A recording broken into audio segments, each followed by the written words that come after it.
আজকে আমরা টিং বাইক ভিডিও চলে এসেছি বাংলাদেশের অন্যতম স্বনামধন্য একটি প্রাইভেট ইউনিভার্সিটি, নর্থ সাউথ ইউনিভার্সিটিতে। অ্যান্ড এখানে আসার একটি অন্যতম কারণ হচ্ছে সুজুকি বাংলাদেশ রিসেন্টলি বাংলাদেশের মার্কেটে 250cc দুটি বাইক লঞ্চ করতে যাচ্ছে। তাই আজকে আমরা ইয়াং জেনারেশনের কাছ থেকে শুনবো যে এই 250cc দুটি বাইকের মধ্যে তাদের পছন্দের কোনটা। তো চলুন শুরু করা যাক।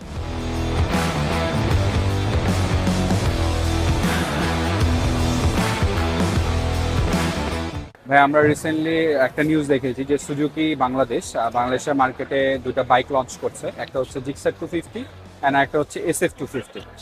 সো আপনি যদি আমাকে একটু আপনার কাইন্ডলি আপনার ফিডব্যাকটা দিতেন যে আপনার কোন বাইকটা পছন্দের। অ্যাট দিস পয়েন্ট আমার মনে হয় এই ইউথ জেনারেশন আছে সবাই জিক্সারের দিকে যায়, বাট পার্সোনালি আমার কাছে একটু বাল্কি বাইক না, আমি একটু অ্যাফোর্ডেবল, মানে ইচ্ছা লাগে না, আমার কাছে ভালো লাগে না আর কি। কমিটার যেটা ওইটা অ্যাকচুয়ালি আমার ভালো লাগছে ডিজাইনটা, বডি ওর ইঞ্জিনটাও শুনলাম ভালো লাগছে। স্পোর্টস বাইকের দিকে বেশি ঝোঁক, দ্যাটস আমার SF 250টা বেশি ভালো লাগে নেকেটের থেকে।